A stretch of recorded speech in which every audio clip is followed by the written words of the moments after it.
Now you might at this point be asking, Bismarck, why are you flying a Spitfire?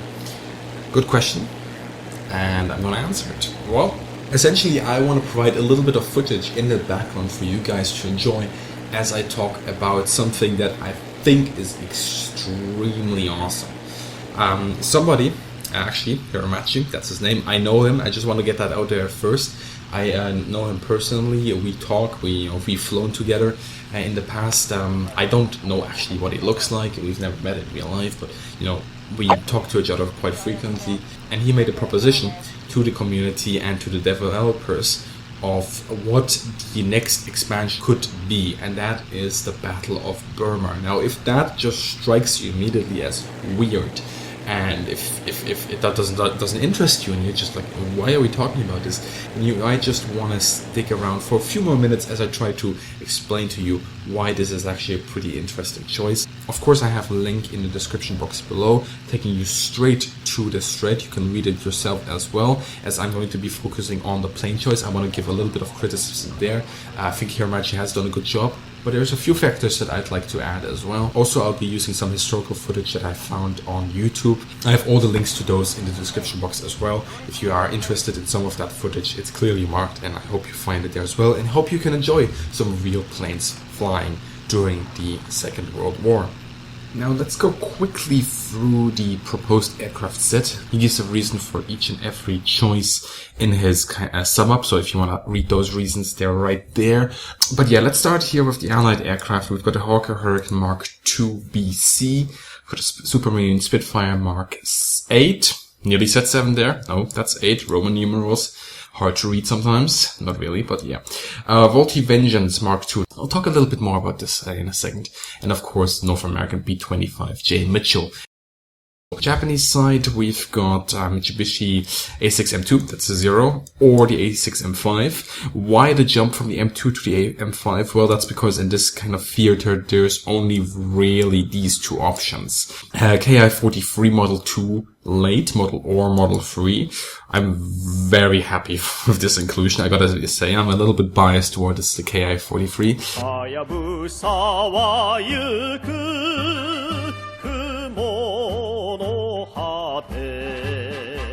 Mitsubishi Ki-51. If this doesn't tell you anything, it kind of looks like a Ki-21, if that tells you anything, but it's a dive bomber. And then we've got a possible change once again, possible choice once again between the Ki-48 2C or the Mitsubishi Ki-21 2C and then we've got the premium planes that I'm going to talk about a little bit later on, because they have a separate discussion that's, I think, very important here. Now, for the Allied side, I think this is an extremely solid matchup. The Hawker Hurricanes, I love that they're in here. This is an aircraft that doesn't see enough love. The Volti Vengeance, okay, let's quickly talk about this. As far as I remember, this is an American aircraft that saw pretty much no service with the American, although I've heard that they were flown at some point during the Second World War, but essentially they're ground attack aircraft. Moving along to the B-25 Mitchell. Now this is gonna be a beast. From looking at the matchup as a whole, including the premium aircrafts, this is gonna be a beast of an aircraft. You ready for this? Okay, Japanese side, A6M2 or A6M5. I'm thinking that we should actually go for the A6M5 here. Just looking at the enemy side. Now, I do want to reinforce this. Perfect balance should not be attempted by flight simulations. But the game design is important. You should create a playing ground where the reality is being taken into account, but where it's not a shooting gallery. And the A6M5 in that regard is, I think, better than the A6M2. We're not going to talk about stats too much here, it's just an overview. And yeah, the Hayabusa Ki-43. What a great aircraft.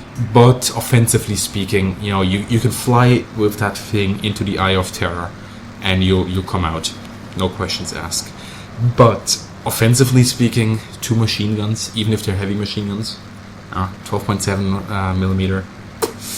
Ay, 2 of them. You only have 2 of those. So And the ammo, by the way, is not that high either. So this is going to be, you know, one of those planes that is really for the people that love this aircraft. I would love to fly this one.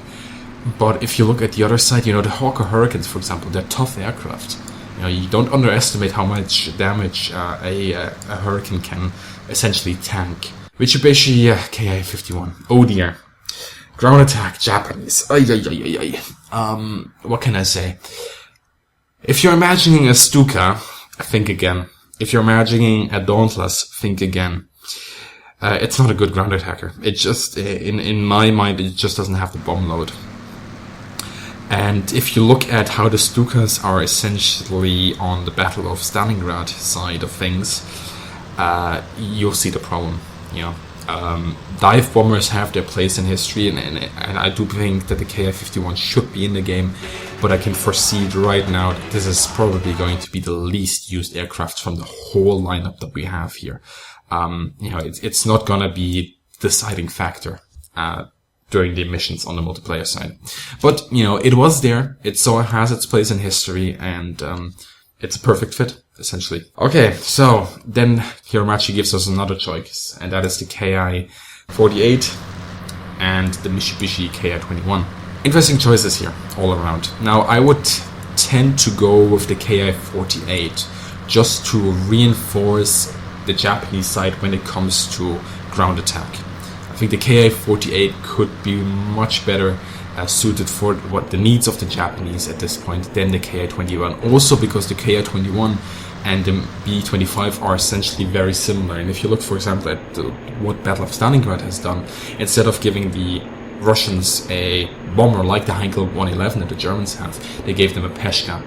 So I'd like to kind of see the same approach here and maybe go for Ki-48. But I'm going to make a little bit of an extra note on this as we talk about the premium aircraft. And this is what we're going to do right now. Premium aircraft, North American P-51A Mustang on the American side. Okay. It's, you know, there is some discussion whether the Mustang and the Ki-84 are in pay to win. And I think this is a very important factor that Hiramatsu maybe disregards a little bit, because he's staying very close to history. You know, he's put a lot of effort into it. He's trying to come up with a good solution, with something that, you know, makes sense also from a business perspective, because you have to remember, the guys that make maybe IL-2, Sturmovik, Battle of Burma, they have to look at it as from a business perspective as well. So you got to put some iconic stuff in there as well. And you have the Spitfire, yes, you have the B-25, you have the Zero, but at that point, you know, a Mustang, you know, that is probably the most iconic fighter, dare I say it, of World War II. We can argue whether it's deserved, but it, you know, well, if it says P-51, never mind which version it is. If it's Razorback or a bubble top, P-51, there you go. Everybody knows what you're talking about. The Hayata, you know, the Ki-84, you know, that's a good contender as well. So, and when you look at it from a business perspective, yes, these choices make sense, but there's also going to be a backlash, because expectations and what people see in an aircraft compared to what it might actually turn out to be in the game or in reality. If you put a P-51 as a premium aircraft, people are going to scream pay to win. Never mind the A. I'm gonna show him a little trick I learned. If you're gonna put a Ki-84 as a premium aircraft, people are gonna scream pay to win. And, you know, you can make the argument, well, the Spitfire is maybe the best aircraft in the whole lineup, or you have the A6M2, M5. You know, it's about expectations, what people think is going on, rather than what we see in reality. So these two choices, while I like them, are dangerous. So at this point, you'll probably hear a small difference in my voice. And the reason is that I'm recording this a day later than I did the actual recording. The overall solution I had planned out for the problem that I talked about with the P-51A and the Ki-84, after sleeping about it and thinking about it a little bit more, I realized that maybe it's not that great of a solution after all. I was thinking of maybe substituting both planes for a P-38 on the Allied side and a Ki-45 on the Japanese side, thinking essentially that you could create a special kind of pack, twin engine fighters. They are iconic. One is a little bit more iconic than the other, perhaps. They're well known and people would be very interested in as well. However, it does create a little bit of a problem because at this point we're talking about planes that are slightly more complicated. Flying them as well. I mean, the P-38 is, especially in the Pacific, it was a great fighter. And the Ki-45 would be, a great addition as well.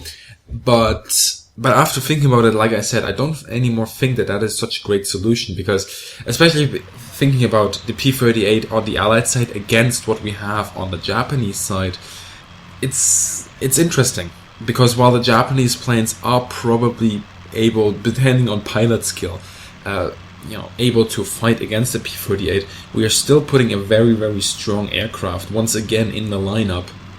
And the same thing goes for the Japanese side. The Ki-45 is not to be trifled with as well.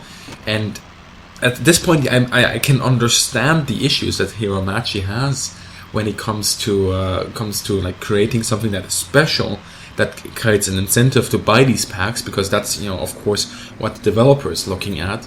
But at the same time, something that makes sense and doesn't create room for much discussion. And the P-38 might actually create also a lot of discussion, like I said, for the P-51. I even thought about maybe putting on the Japanese side the Ki-43, the Hayabusa, as a premium plane, but I'm hard pressed to find something on the Allied side at that point that could essentially work with that. So at this point, I'm actually going to turn it over to you guys.